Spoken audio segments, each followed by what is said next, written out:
Hey Ricky, what is today? Today is demo day. How are you feeling about that? Great, excited, ready to present.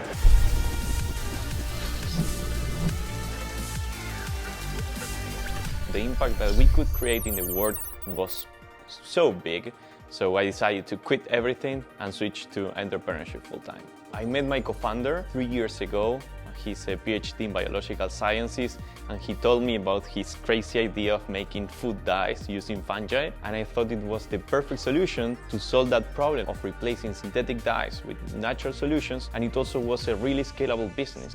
I used to be a consultant, management consultant, and I was a professor of operational logistics too, but I always loved innovation. I wanted to work in the future of production, the future of food, the future of ingredients. I had a few startups related to ag before, but this was too big to let it go. So I decided to quit everything and focus on Michroma. Are you happy you did, or do you regret it? You're like, what did I do? Well, sometimes, but no, not really. It's what makes me wake up every day. My only objective is to make this happen and create an impact in the world. People that want to be an entrepreneur, it's not having the best idea ever, it's just starting and discovering how you can solve a huge problem with a technology.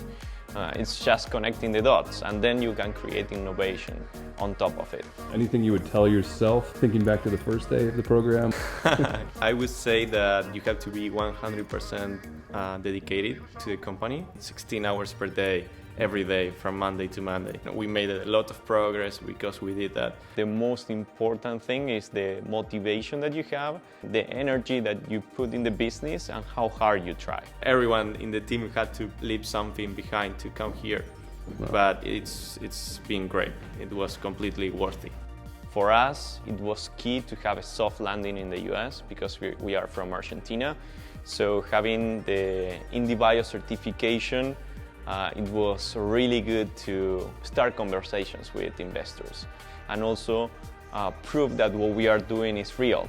That was huge for us because we changed our mindset and we started to think big, and now we are doing really good and growing the team every day.